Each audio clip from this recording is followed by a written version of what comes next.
Bismillahirrahmanirrahim. Assalamualaikum warahmatullahi taala wabarakatuh. Salam sejahtera dan selamat petang kepada seluruh rakyat Malaysia. Bersama dengan saya petang ini adalah Datuk Dr. Rohaizat, Datuk Dr. Nur Hayati Rosli dan juga Dr. Hisham Shah.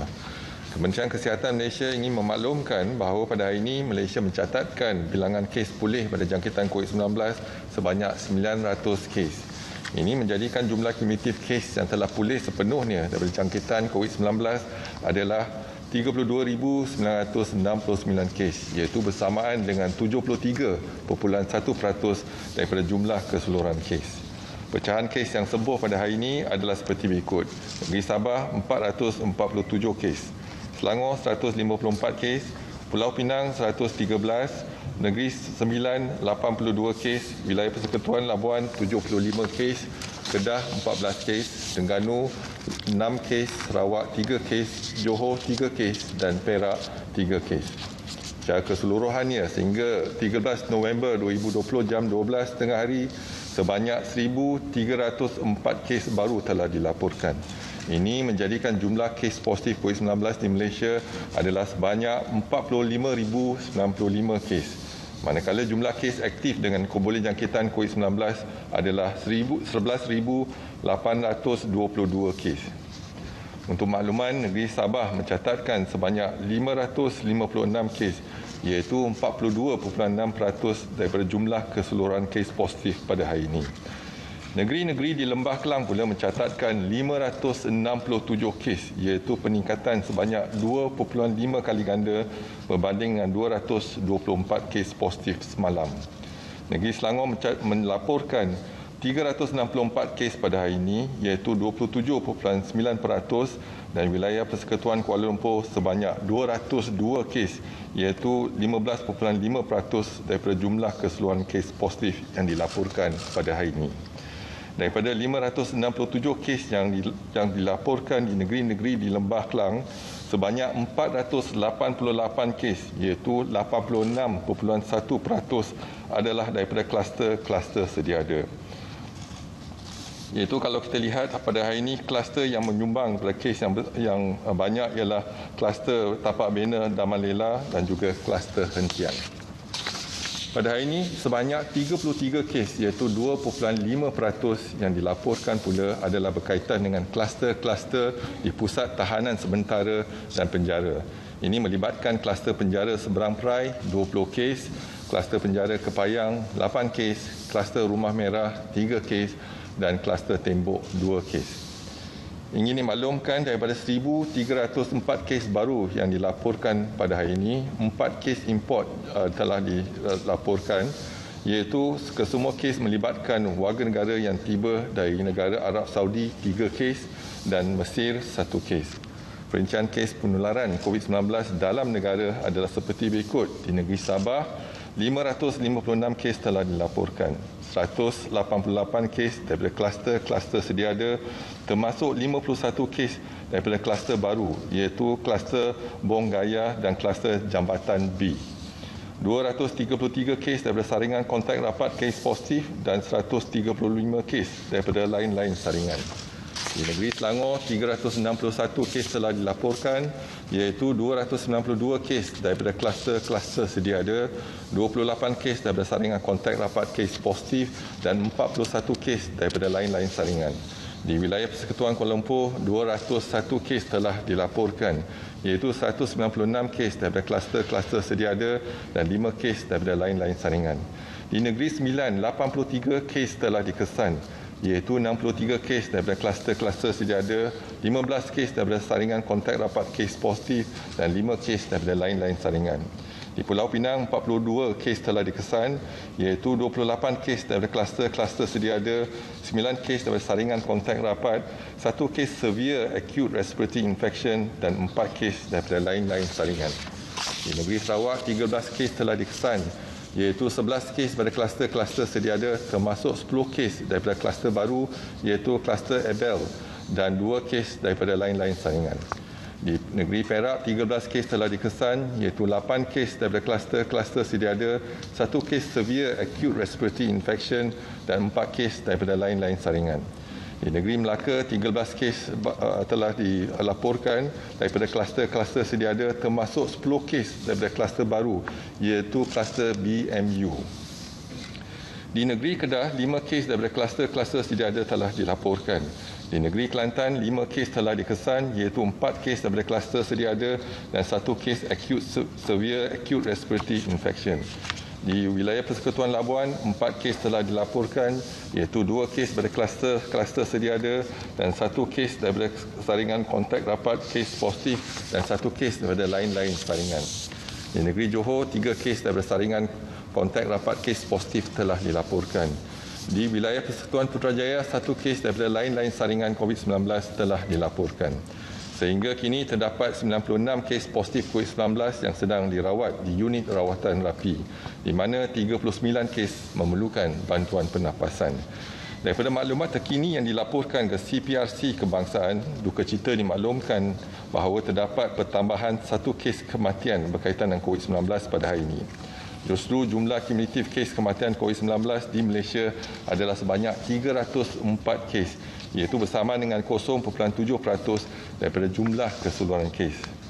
Ringkasan kes kematian hari ini adalah seperti berikut. Kes kematian 304, iaitu kes nombor 42,308, ialah seorang lelaki warga negara berusia 70 tahun mempunyai latar belakang penyakit darah tinggi dan beliau meninggal di Hospital Tuaran.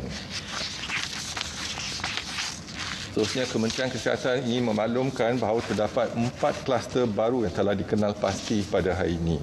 Kluster yang pertama ialah kluster Bonggaya. Kluster baru ini melibatkan daerah sandakan di negeri Sabah. Kes indeks bagi kluster ini iaitu kes ke 28,154 telah dikenal pasti positif COVID-19 hasil saringan komuniti pada 27 Oktober 2020 dan telah dimasukkan ke Hospital Duchess of Kent Sandakan. Saringan kontak rapat telah mengesan sebanyak 45 lagi kes positif COVID-19. Kesemua kes ini telah dimasukkan ke Pusat Kuarantin dan Rawatan COVID-19 berisiko rendah Dewan Kompleks Sukan Sibugah Sandakan. Sehingga 13 November 2020, sejumlah 243 individu telah pun disaring. 46 kes dikesan positif termasuk 33 kes baru pada hari ini dan 123 individu dikesan negatif dan 74 individu masih menunggu keputusan. Kluster kedua ialah kluster Jambatan B. Kluster baru ini melibatkan di daerah Sandakan di negeri Sabah. Kes indeks bagi kluster ini iaitu kes ke 20,105 telah dikenal pasti positif COVID-19 hasil saringan individu bergejala pada 17 Oktober 2020 dan telah dimasukkan ke Hospital Duchess of Kent Sandakan. Saringan kontak rapat dan komuniti setempat telah mengesan sebanyak 52 lagi kes positif. Kesemua kes telah dimasukkan ke Hospital Duchess of Kent Sandakan dan Pusat Kuarantin dan Rawatan berisiko rendah Dewan Kompleks Sukan Sibugah Sandakan. Sehingga 13 November 2020, sejumlah 201 individu telah disaring, di mana 53 kes dikesan positif COVID-19 termasuk 18 kes baru pada hari ini. 118 individu dikesan negatif dan 30 individu masih menunggu keputusan. Kluster ketiga ialah kluster Abel. Kluster baru ini melibatkan daerah Kuching di negeri Sarawak.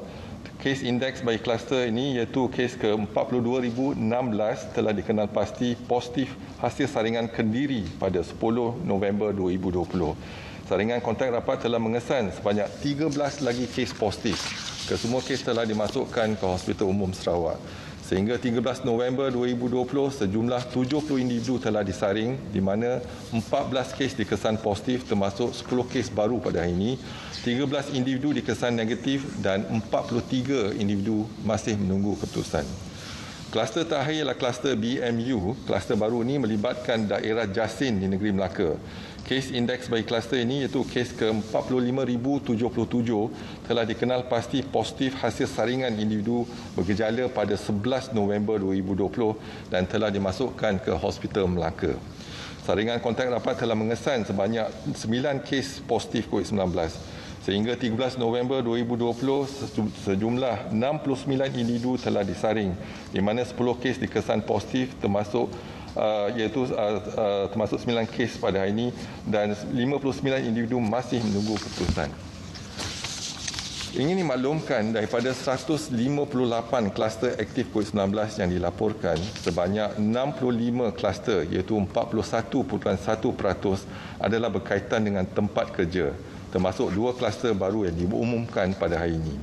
Sebanyak 5,681 kes positif COVID-19 yang berkaitan kluster tempat kerja adalah melibatkan 3,369 iaitu 59.3% warga negara dan 2,312 iaitu 40.7% bukan warga negara. Ini adalah hasil tindakan proaktif majikan yang turut sama menjalankan saringan COVID-19 terhadap pekerja-pekerja mereka. Kementerian Kesihatan amat berterima kasih dan ingin menyampaikan penghargaan kepada majikan dalam sama-sama membantu mengesan kes-kes positif di kalangan warga kerja. Tindakan ini dapat mengekang penularan COVID-19 dalam komuniti dan seterusnya membantu Kementerian Kesihatan dalam menjalankan aktiviti kesihatan awam. Hal ini sekaligus dapat melindungi individu-individu yang berisiko tinggi, warga emas dan kanak-kanak daripada jangkitan COVID-19. Warga pekerja juga diseru untuk mematuhi prosedur amalan standard iaitu SOP yang telah ditetapkan dan sentiasa mengamalkan kawalan kendiri bagi membendung penularan COVID-19 di tempat kerja.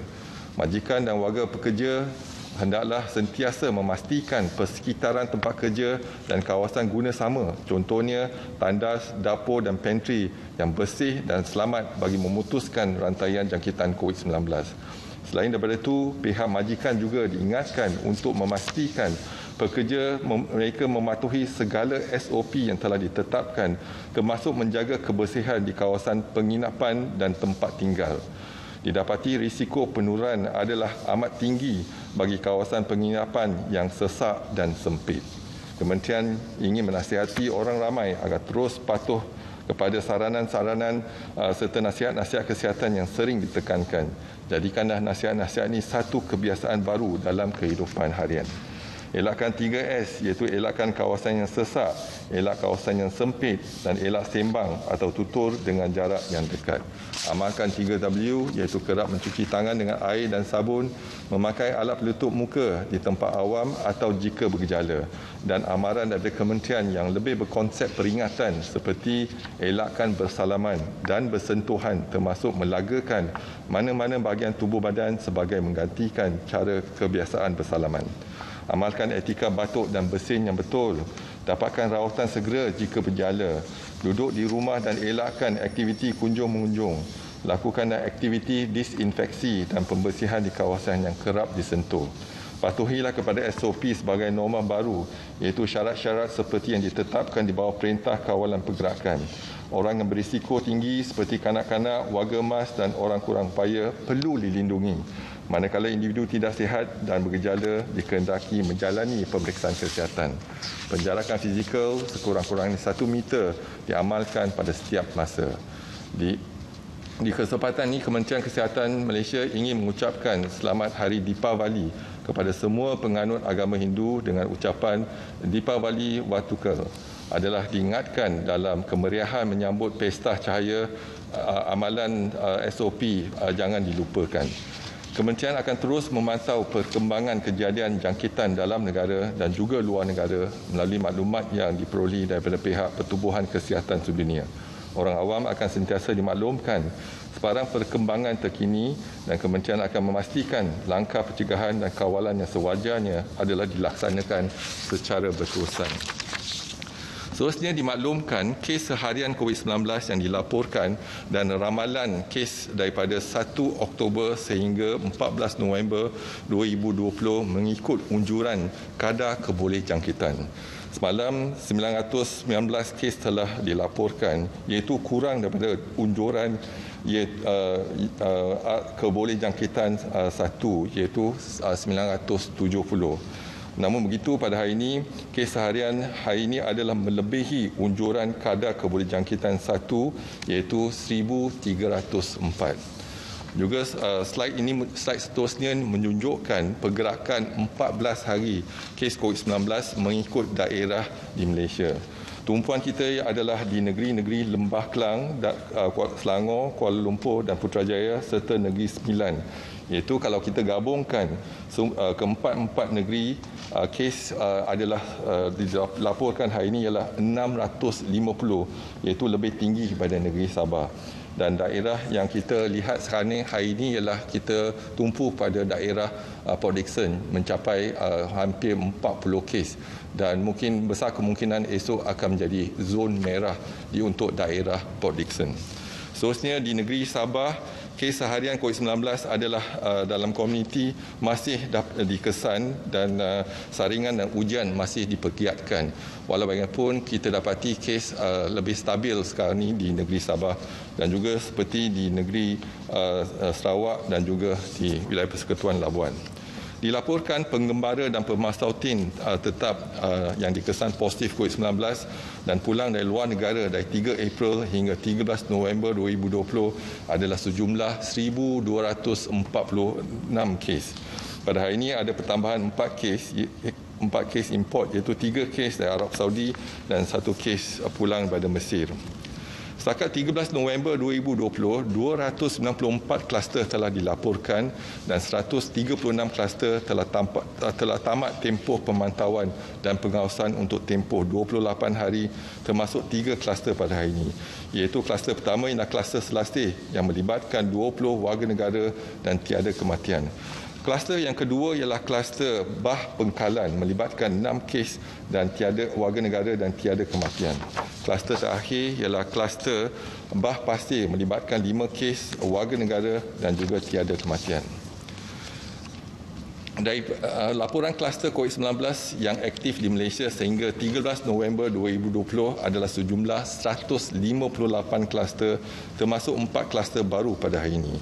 Daripada jumlah 158 kluster, 47 kluster ada pertambahan kes dan 111 kluster tiada pertambahan kes.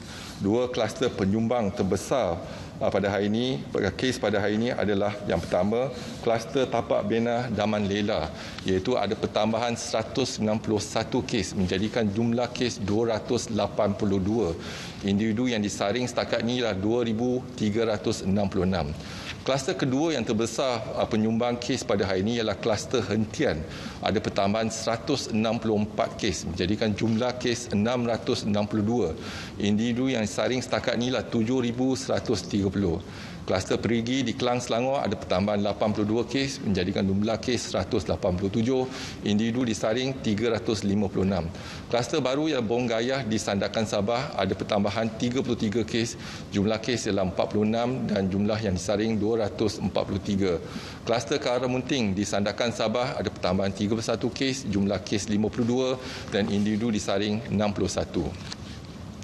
Kluster Cegas masih ada pertambahan 30 kes dan jumlah kes adalah 754. Individu disaring setakat inilah 3,316. Kluster Kaya masih ada pertambahan 27 kes, jumlah kes 781. Jumlah yang disaring 2,847. Kluster Lekuk ada pertambahan 21 kes, jumlah kes 261. Jumlah yang disaring ialah 1,124. Kluster Penjara Seberang Perai ada pertambahan 20 kes, jumlah kes 535, jumlah yang disaring 3,182. Kluster Ria 30 di Tuaran Sabah ada pertambahan 19 kes, jumlah kes 112, jumlah disaring 1,090. Kluster Sagah di Kota Kinabalu Sabah ada pertambahan 19 kes, jumlah kes 29, jumlah yang disaring 61. Kluster Jambatan B iaitu kluster baru di Sandakan Sabah ada pertambahan 18 kes, jumlah kes 53, jumlah yang disaring setakat ini adalah 201. Kluster Mesra di Sabah ada pertambahan 17 kes, jumlah kes 116, 166 dan jumlah yang disaring 176. Kluster Usaha ada pertambahan 12 kes, jumlah kes 264, jumlah yang disaring 630. Kluster Abiel iaitu kluster baru di Kuching Sarawak ada pertambahan 10 kes menjadikan jumlah kes 14, jumlah yang disaring 70. Kluster baru BMU di Jasin Melaka ada pertambahan 10 kes, jumlah kes 10 dan jumlah yang disaring 69. Kluster Penjara Kepayang ada pertambahan 8 kes, jumlah yang disaring setakat ini ialah 3,966. Jumlah kes ialah 1,842.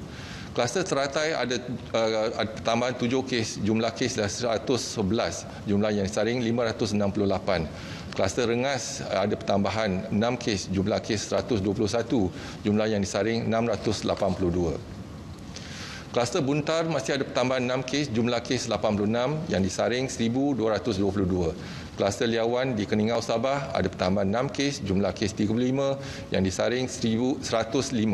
Kluster Intan ada pertambahan 4 kes, jumlah kes 101 dan yang disaring 1,408. Kluster Jaya masih ada pertambahan 4 kes, jumlah kes 92 yang disaring 322. Kluster Sutera ada pertambahan 4 kes, jumlah kes ialah 50, jumlah disaring 276. Kluster Kuber di Kelantan ada pertambahan 4 kes, jumlah kes 16 yang disaring 539. Kluster Rumah Merah di Kota Kinabalu, Sabah ada pertambahan 3 kes, jumlah kes 423 yang disaring 1,796. Kluster Mampulut di Keningau Sabah ada pertambahan 3 kes, jumlah kes 81 yang disaring 667. Kluster Tanah Merah ada pertambahan 3 kes, jumlah kes 81 yang disaring 160. Kluster Taman Bunga ada pertambahan 3 kes, jumlah kes 53 yang disaring 1,388. Kluster dialisis di Lahad Datu Sabah ada pertambahan 3 kes, jumlah kes 46 yang disaring 142. Kluster berendam ada pertambahan 3 kes, jumlah kes 29, jumlah yang disaring 2,404. Kluster tembok masih ada pertambahan 2 kes, menjadikan jumlah kes 1,787 yang disaring 9,346. Kluster Bah Tropicana masih ada pertambahan 2 kes, jumlah kes 74, jumlah yang disaring ialah 929.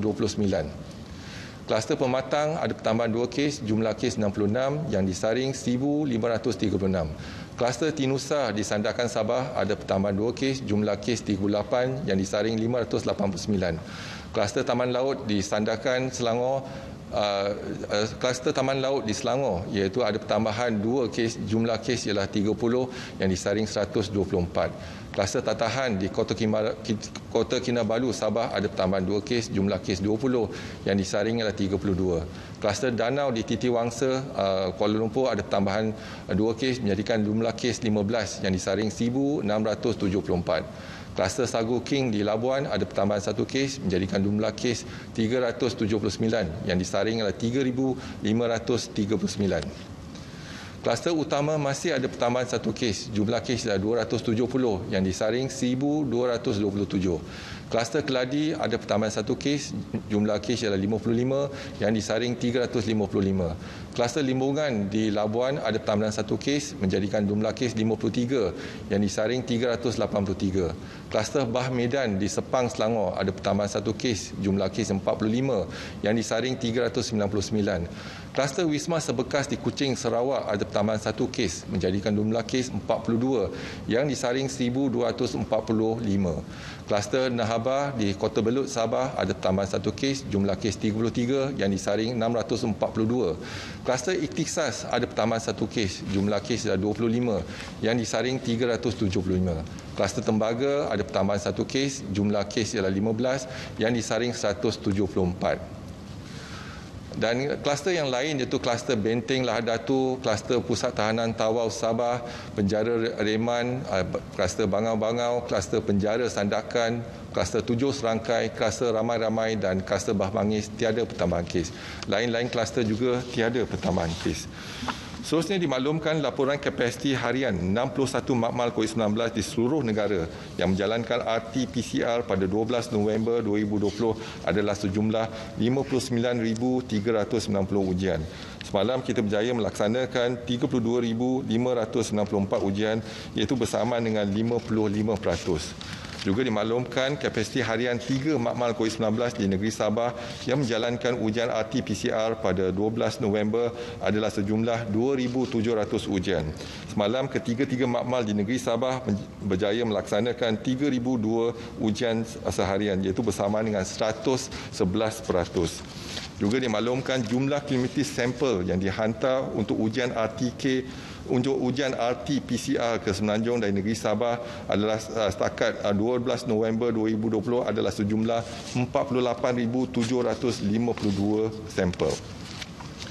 Dimaklumkan laporan jumlah kumulatif ujian RT-K antigen untuk seluruh negara setakat 12 November adalah sejumlah 440 1,390 ujian.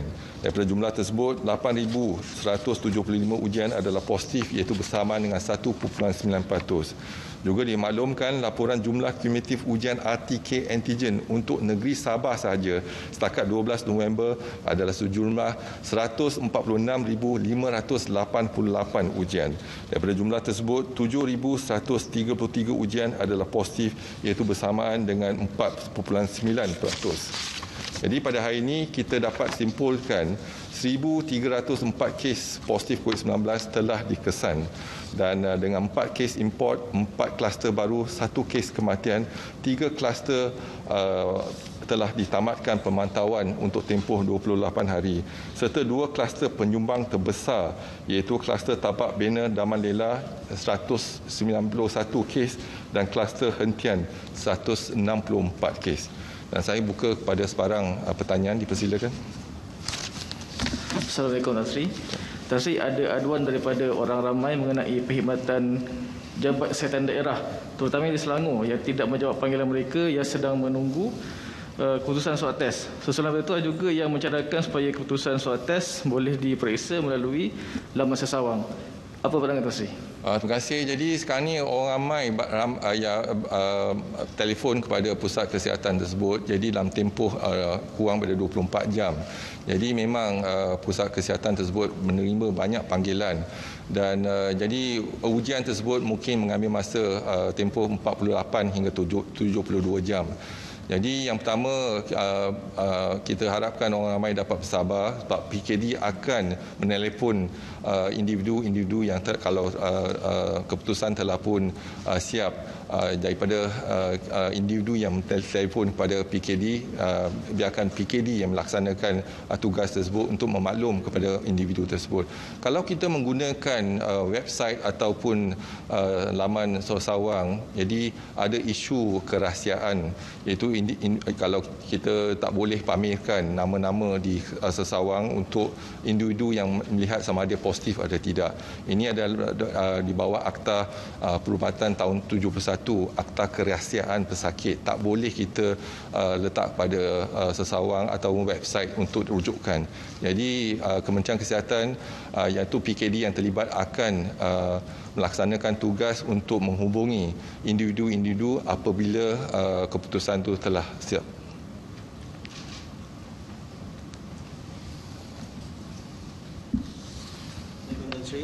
Saya Haris dari Malaysia Kini. Ada 3 soalan.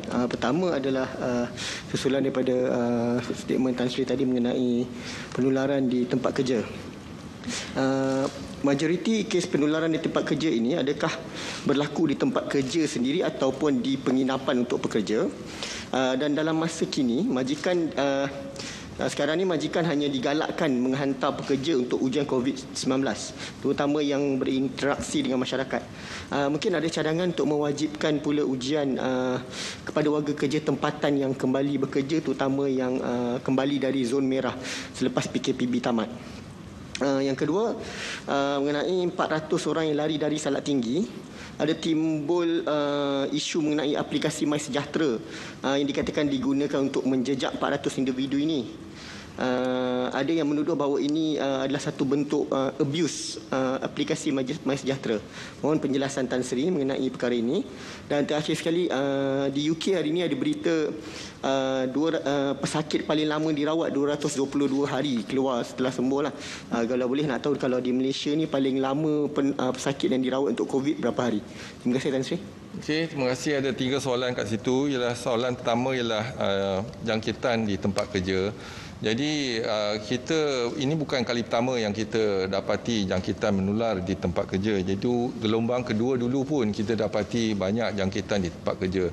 Antara penyumbang dalam penyiasatan kita, penyumbang kepada jangkitan di tempat kerja, mungkin yang untuk petugas kesihatan kita dapati banyak jangkitan tu dalam komuniti, iaitu contohnya menghadiri majlis perkahwinan dan sebagainya, dan apabila kembali ke ke tempat kerja di hospital dan sebagainya dijangkiti. Jadi kita dapati lebih daripada 70% daripada jangkitan petugas kesihatan ialah dalam komuniti. Dan juga kita lihat berlaku jangkitan di tempat kerja, kilang-kilang dan sebagainya. Dan salah satu faktor yang kita lihat ialah tempat penginapan, iaitu kalau kita lihat untuk pekerja tapak binaan dan juga pegawai keselamatan dan sebagainya untuk warga asing, mereka duduk di tempat yang sesak dan juga tempat yang sempit. Jadi jangkitan mudah berlaku kat situ. Inilah yang kita kena lihat kembali bagaimana kita boleh menjalankan saringan dan juga pastikan mereka ada penjarakan dan juga penginapan yang sesuai. Ini yang kita akan bekerjasama dengan pihak yang tertentu untuk menguruskan, iaitu penginapan mereka. Dan yang kita bimbangkan ialah sekarang ni kalau kita menjalankan ujian tes COVID-19 untuk sekali saja tak mencukupi, mungkin kita kena jalankan tes ujian ni secara berkala. Walaupun di kilang tersebut ada scan suhu dan sebagainya, ada kala ni jangkitan ni tiada gejala, dan inilah yang kita bimbangkan. Jadi kita kena melihat kepada memperhalusi bagaimana kita boleh mempertingkatkan pengesanan dan juga bekerjasama dengan majikan-majikan untuk menjalankan kaedah penyaringan ataupun ujian secara berkala. Seterusnya soalan yang kedua iaitu mengenai MySejahtera. Jadi kalau kita lihat MySejahtera ini kepunyaan Kementerian Kesihatan. Jadi tak benar mengatakan kita menggunakan MySejahtera untuk menjejaki. Dan MySejahtera digunakan kalau ada kes yang positif di suatu kawasan, barulah kita akan mendapatkan data-data tersebut untuk mengesan kes-kes yang positif untuk membantu Kementerian Kesihatan menjalankan pengesanan aktif. Iaitu kalau kita juga lihat kembali dulu dari semasa kluster Seri Petaling, kita dapat bantuan daripada pihak polis contohnya untuk menjejaki kes-kes yang disyaki, tetapi menggunakan kaedah lain, bukan menggunakan MySejahtera. Jadi MySejahtera hanya digunakan untuk pengesanan aktif, iaitu kalau kita akan menyimpan kerahsiaan dan juga kalau perlu baru kita gunakan kod tersebut untuk mengenal pasti kes-kes. Yang ni yang mereka yang telah lari, jadi kita pun tak tahu kes ni, iaitu MySejahtera digunakan ataupun tidak untuk kes-kes yang parti contohnya telah larikan diri sebelum kita tempohkan di kawasan tersebut. Dan seterusnya ialah soalan mengenai pesakit. Di UK ada pesakit yang telah yang paling lama duduk di ward ialah 222 hari. Di Malaysia kita lihat ada pada permulaannya untuk sebelum kita discharge pesakit, kita kena gunakan pada permulaannya untuk pastikan mereka adalah negatif dulu sebelum discharge. Jadi ada yang mereka menunggu keputusan untuk jadi negatif baru discharge, iaitu yang paling lama 73 hari. Dan untuk pesakit pula yang masuk, contoh ni di pesakit di UK, pesakit tu dirawat di hospital ataupun di ward untuk tempoh 222 hari sebab ada komplikasi yang berlaku. Komplikasi paru-paru dan komplikasi jantung contohnya. Ada pembekuan darah di jantung, jadi memerlukan masa untuk merawat. Jadi di pengalaman kita ialah pesakit yang paling lama untuk bukan warga negara ialah 108 hari. Dan untuk warga negara yang paling lama ialah 98 hari. Jadi kedua-dua dia telah pun dibenarkan pulang dan pulih, tetapi jangka masa yang kita ambil untuk merawat di ICU dan juga di ward biasa memakan masa. Ini adalah kerana komplikasi-komplikasi yang berlaku semasa dirawat di hospital, iaitu mungkin satu yang paling ketara ialah jangkitan kuman. Bukan hanya COVID, bila COVID-19 menjangkiti paru-paru tetapi terdedah pada kuman-kuman yang lain. Yang kedua ialah pembekuan darah, iaitu pada organ-organ yang tertentu, jadi rawatan diberikan dalam tempoh tersebut. Assalamualaikum Tan Sri, saya Faris dari RTM. Okey, merujuk kepada kenyataan Tan Sri sebentar tadi, negeri-negeri di Lembah Kelang mencatatkan peningkatan sebanyak 2.5 kali ganda berbanding semalam. Okey, dan juga di Sabah daripada 556 kes baru, lebih 300 merupakan saringan kontak rapat dan juga lain-lain saringan. Okey, persoalan saya di sini, adakah Perintah Kawalan Pergerakan Bersyarat PKPB yang dilaksanakan ketika ini memadai untuk membendung peningkatan kes yang berkali ganda ini, khususnya di kawasan ataupun di negeri-negeri di Lembah Kelang? Sebab kita tengok SOP PKPB ini pun semakin ada kelonggaran diberikan. Jadi mungkin daripada KKM sendiri ada cadangan akan diusulkan kepada kerajaan untuk membendung lebih banyak penularan yang berkali ganda ini. Jadi kalau kita lihat di pelaksanaan PKPB baru-baru ini, kita mulakan PKPB pada 14 Oktober 2020 di Lembah Kelang. Tindakan kita ketika kita mulakan PKPB di kawasan Lembah Kelang, banyak ramai yang tidak setuju ketika itu. Tetapi tindakan itulah tindakan proaktif. Walaupun ketika itu zon merah adalah terhad hanya di Mukim Kelang sahaja. Tapi tindakan kita sekarang ni, kalau kita tak melaksanakan PKPB pada peringkat awal, mungkin kes-kes yang kita lihat lebih tinggi, iaitu sekarang ni kita ada 3 digit, mungkin 4 digit juga. Tapi tindakan itulah tindakan proaktif. Tapi kita bimbang sebab di Lembah Kelang ni kepadatan penduduk tu tinggi. Yang kedua ialah pergerakan penduduk daripada satu zon kepada satu zon, iaitu satu daerah ke satu daerah dalam negeri tersebut, ataupun pergerakan merentas negeri. Inilah kebimbangan kita.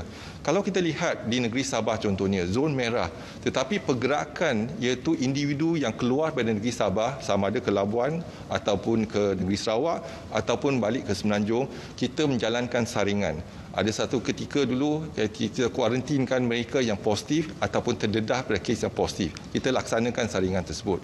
Tetapi di Semenanjung kita tak dapat menjalankan saringan untuk negeri contohnya, keluar dari negeri. Sebab di wilayah jadi pergerakan tu berlaku. Bila pergerakan tu berlaku, kita kena lihat jangkitan tu mudah berlaku. Contoh dia katalah di negeri Pulau Pinang, iaitu di timur laut ada kilang yang terlibat. Dan pekerja-pekerja kilang tu bukan duduk di Pulau Pinang, dia duduk di Kedah ataupun di Kulim contohnya. Jadi kita kena lihat pergerakan. Dan kita mengambil tindakan PKPB bukan PKP. Kalau PKP, jadi ia akan ada impak yang tinggi kepada ekonomi. Tapi PKPB, kita masih mengizinkan sektor ekonomi untuk bergerak ataupun berfungsi. Dan ada pergerakan sektor ekonomi. Tetapi kita kurangkan menggunakan kaedah ni ialah kita lihat pada sektor sosial. Iaitu contohnya perkahwinan, perhimpunan lain dan lain-lain boleh dikurangkan. Dan juga sektor pembelajaran dan juga sektor sukan contohnya. Jadi masih ada pergerakan tetapi dikurangkan. Inilah yang kita gunakan kaedah ini untuk kita imbangi, iaitu sektor ekonomi dengan sektor kesihatan. Tapi kalau kita nak betul-betul laksanakan, kita gunakan iaitu PKP, iaitu sebagaimana kita laksanakan pada 18 Mac dulu. Tapi impak ekonomi dia amat tinggi. Jadi sebab itu kita menggunakan kaedah iaitu CMCO, membenarkan sektor ekonomi untuk berfungsi, tetapi kita kawal iaitu sektor sosial, sektor pembelajaran dan sektor sukan. Inilah cabaran kita, tapi setakat ini kita masih boleh mengawal. Apa yang penting ialah kita cuba elakkan, kita berjaya mengelakkan peningkatan kes, lonjakan kes secara mendadak. Jadi kalau lonjakan kes secara